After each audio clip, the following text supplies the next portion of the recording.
What's up, guys? It's Wolfgang back with another Dorkfish Collections review, and today we're reviewing the Neca Sesame Street The Count figure.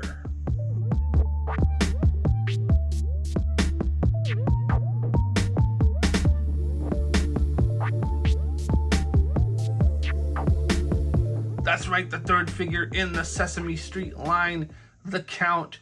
We've got him here today, and we're going to start off, as always, with the box and accessories.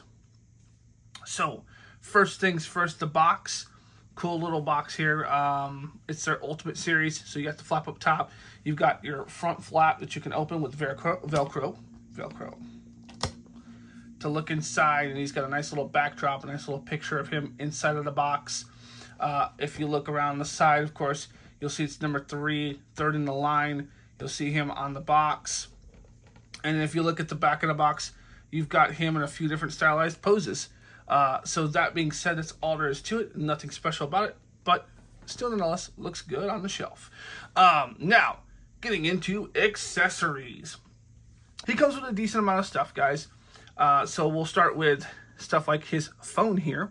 So you've got a little rotary phone that comes with him in box. This is a pliable wire that comes off. The rotary part doesn't move.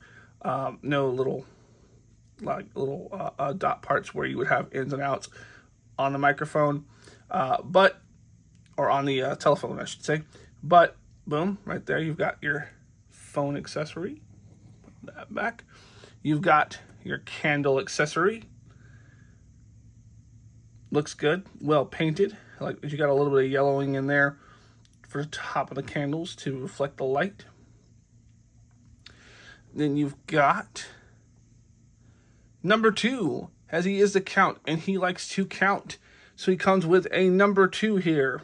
Fairly well done. All the way around.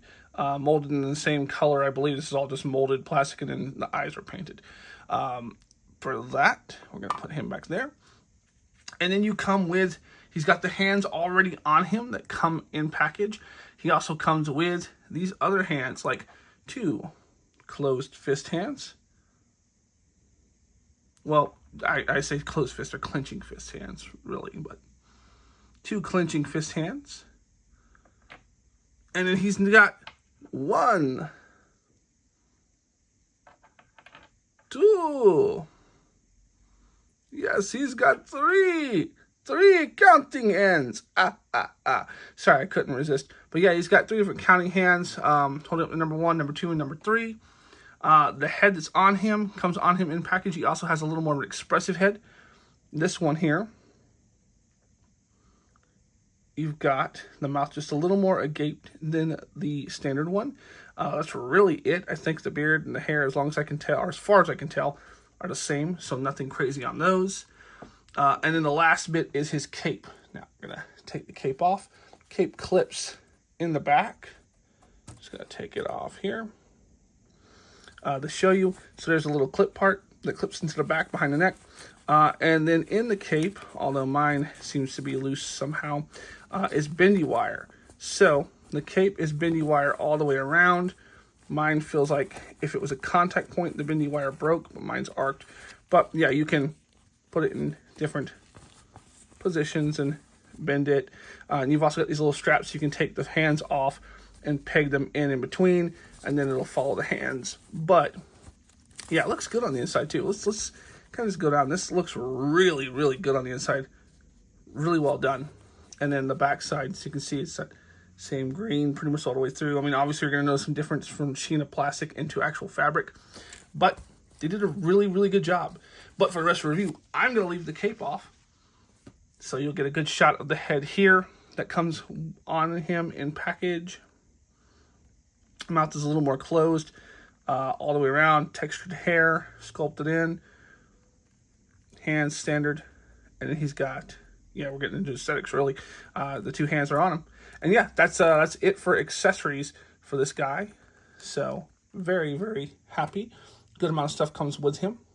A little hard to stand on this particular dio. He's not hard to stand, but the dio itself is a little shifting on the floor. But yeah, that's all the accessories that come with him. I think they're fantastic. Perfect for what you need for the Count. And now we're going to get into aesthetics. And they did a fantastic job. You can see well painted in parts. Everything's all sculpted in. You've got all the wrinkles. You've got the buttons. Everything's so well done aesthetically. Even on the boots here, you can see the painted spats right there and the shinier dot. Just like on the front of the jacket here, you can see the shinier dot there. You've got his monocle, which is attached in at the nose. The nose itself, too, is a separate piece. Eyebrows, obviously. The hair is not. I think it's all sculpted in one head. You can see a little bit of paint line there on mine. But it is two separate pieces per se. If you look on the jaw there, you can see the split in the head, which you can see it on both all the way around. But the ears are attached to that part. So little minor things, but otherwise really well done. Something that I would like you to see, yeah, look at the texture. They textured him so that way he's actually the same like texture, hands and skin as a Muppet would be. And yes, I did say a Muppet. He is from Sesame Street. He is a Muppet.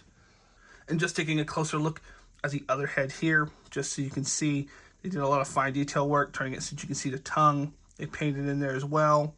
But yeah, they did a really, really fantastic job sculpting 360 on these guys. I think that this face is a little less well put together in terms of the bridge of the nose. You can see a little separation there in the bridge of the nose, but on the other one, much better.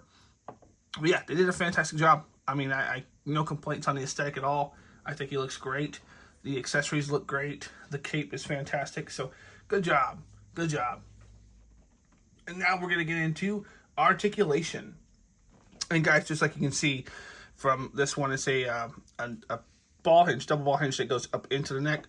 Kind of like some of the Mezco figures. So you'll see that, but you can get the head rotating. You get all the nice rotation. It's not bad. I mean, he can look down about that far. He can look up pretty far, all things considering. Turn, no problem. His shoulders, got to be careful with the paint. It's a little tight. Not quite a T-pose, although I don't know the count really needs it. But just to show it on the other arm, yeah, it kind of stops there, so it's not quite a T-pose.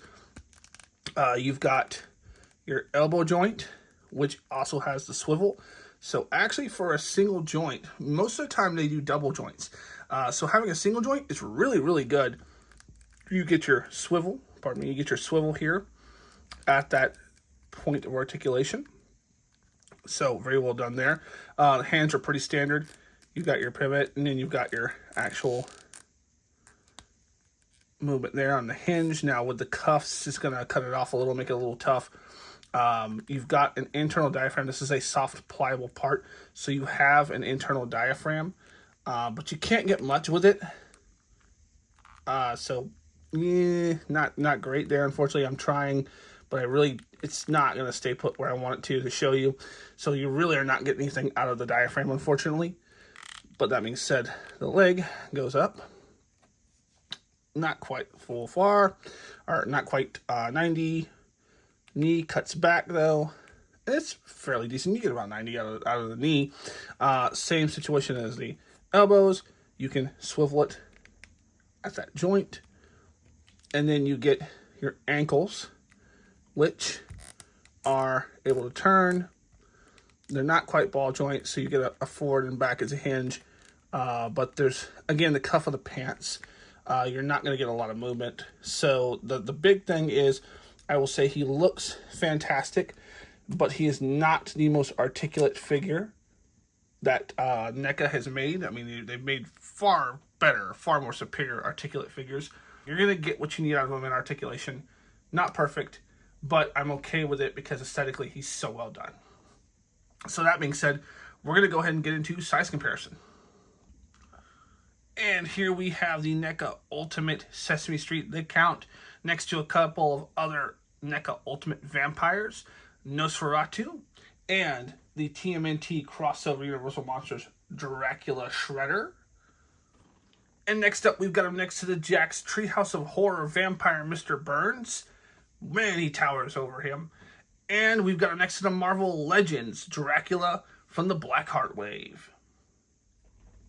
And last but not least, we've got the Count next to our Mezco 112 Sovereign Knight Batman. And in bringing this to a close, guys, I really want to say I like this figure a lot. I know it leaves a lot to be desired in the articulation department for some people. For me personally, it doesn't really matter. I don't need him to be super articulate in this case. I think what he has is perfect for him, and I think it works out great. I've had fun taking photos of him and even doing this review. So guys, I say he's well worth it. You can get him at big box retailers all around the world, or you can find him at local comic shops. So definitely check out your local comic and action figure shops. And yeah, pick him up. He's very much so worth it. So that being said, guys, I'm going to bring this review to an end. I hope you guys have enjoyed it. If you have, please like, share, subscribe, leave a comment down below. We've got tons of other videos. I got a couple of different Mezco videos that have dropped, like Art the Clown and Ghostface, so check those out. Wolfgang's out. Later, guys.